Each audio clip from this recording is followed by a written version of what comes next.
UP के चित्रकूट जनपद में 2 मुस्लिम युवकों द्वारा कपड़ा व्यापारी के बेटे का अपहरण कर 40 लाख की फिरौती न मिलने पर किशोर की हत्या कर शव को जमीन में गाड़ दिया। इस घटना से इलाके में आक्रोश और सनसनी फैल गई।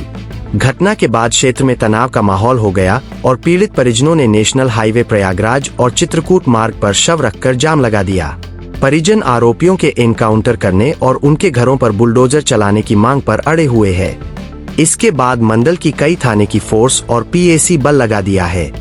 पूरे एरिया को छावनी में तब्दील कर दिया गया है। उधर हालात बेकाबू होता देख चित्रकूट के डीएम पुलकित गर्ग मौके पर पहुंचे और परिवार को समझा बुझाकर जाम खुलवाया। मेरे बच्चे को किडनैप किया गया। कब? कल रात को शाम को लगभग 6 बजे के करीब। अच्छा। और मुझे जो है रात को करीब 8:29 पे पहली कॉल आती है कि तेरे बच्चे का किडनैप हो चुका है जी। और उसके बाद मैंने उसको ये सही से नहीं लिया। ये लगा कि कहीं उटपटांग की कॉल ना हो। फिर दूसरी बार कॉल आती है 8:37 पे जी। और वो बच्चा ये कह रहा है मतलब किडनैपर कि तेरा बच्चा किडनैप हो चुका है, तेरे बच्चे ने तेरा नंबर मुझे दिया है और तू जो है मऊ घाटी पे आके मिल 40 लाख रुपए लेके आना। 40 लाख रुपए की फिरौती मुझसे मांगी गई जी। फिर जो है उसको मैंने बच्चे को वहीं पे ढूंढा जहाँ जहाँ वो खेलता रहता, जहाँ जहाँ उसके दोस्त रहते थे। हर जगह मैंने ढूंढा, कहीं नहीं मिला। फिर मुझे शक पूरी तरह से हो गया कि शायद मेरा बच्चा किडनैप हो चुका है। फिर मैंने जो है पुलिस प्रशासन को सूचना दी। अब पुलिस प्रशासन मेरे साथ किस तरह का बर्ताव किया वो मैं ही जानता हूँ। क्या किया वो बताइए। प्रशासन मैंने जब सूचना दी आधे घंटे 1 घंटे तक तो कोई दिखाई नहीं दिया। उसके बाद जो है मेरे जो है घर पे मुझे मेरे बच्चे द्वारा सूचना मिली कि इरफान और कल्लू नाम का व्यक्ति जो मेरे बगल में बक्सा का काम करता है। इरफान कल्लू कहाँ रहते थे? ये मेरे घर के जस्ट बगल में ही रहते थे। किराए पे?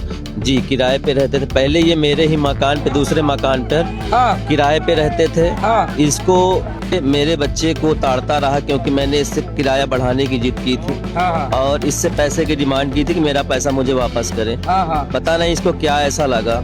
जिहादी मानसिकता का आदमी है, मदरसा छाप आदमी है। इसको पता नहीं क्या ऐसा लगा, क्या बुरा लगा। इसने मेरे बच्चे को शाम को 6 बजे किडनैप कर 22 जनवरी को जी 22 जनवरी को 6 बजे शाम को मेरा बच्चा किडनैप हो गया। रात को करीब 8:29 में फोन करता है। अब मुझे अननोन नंबर से फोन करता है और वो कहता है कि तेरा बच्चा जो है कहाँ है। तो मैंने कहा मेरा बच्चा कि तेरा बच्चा। उसने कहा कि नहीं तेरा बच्चा। मैंने कहा नहीं तेरा बच्चा कहाँ है, तू कौन है, तू बता पहले। तो उसने जो है मैं कहता है कि मैं तुम्हें बताता हूँ अभी। फिर उसके बाद वो फोन काट देता है। फिर रात को करीब 8:37 पे फिर उसी नंबर से फोन आता है। फिर वो कहता है तेरा बच्चा किडनैप हो चुका है, तेरे बच्चे ने ही तेरा नंबर मुझे दिया है, तू 40 लाख रुपए लेके घाटी पे मिल। मैंने उससे कहा कि तू बोल कौन रहा पहले ये बता।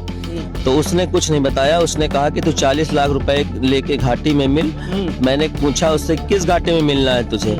तो बोला कि मऊ घाटी पे मऊ बरगढ़ के बीच में जो घाटी है वहाँ पे आके मिल।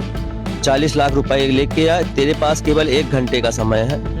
और उसके बाद जो है मैं अपने बच्चे को अपने गांव में ही जहाँ जहाँ रहता था वहाँ ढूंढा, जहाँ खेलता था वहाँ ढूंढा, अपने उनके दोस्तों के पास ढूंढा, कहीं बच्चा नहीं मिला। तो मुझे ये क्लियर हो गया कि मेरा बच्चा किडनैप हो चुका है। फिर मैंने जो है पुलिस को सूचना दी।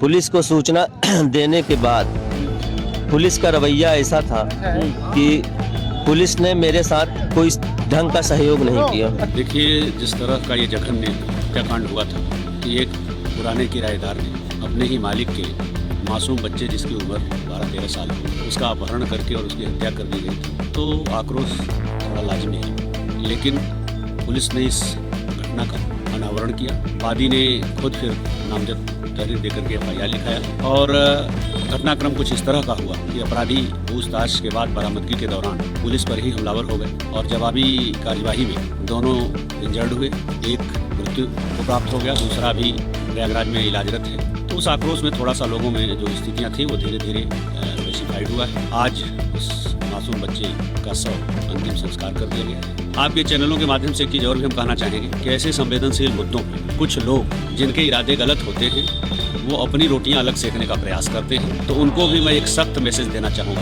कि हमारी भूमिका अंपायर या रेफरी की है, हम कोई पक्षकार नहीं। और कानूनी दायरे में पीड़ित को न्याय दिलाने के लिए जो सख्त से सख्त कार्यवाही होगी वो हम कर रहे हैं, करेंगे। लेकिन ऐसे लोग जो इस संवेदनशील मुद्दे में कहीं न कहीं से अपना कोई निजी स्वार्थ साधने के लिए गलत हरकतें करने का प्रयास करेंगे, तो उनके खिलाफ भी सख्त कार्यवाही। एक बार लोगों ने अमन चैन कायम कर लिया है, कानून अपने हिसाब से अपनी कार्यवाही कर रहा है।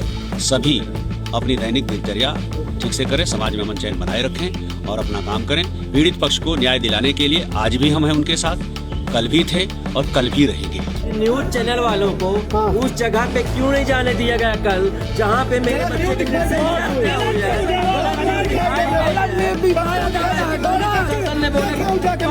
टंकी में डाला हुआ। कहाँ गया व्यापार मंडल, कहाँ गया व्यापार संगठन?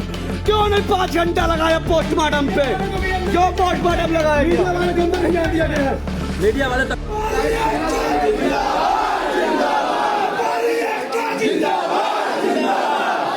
अगर मेरे भाई को सुरक्षा प्रदान नहीं हुआ उसकी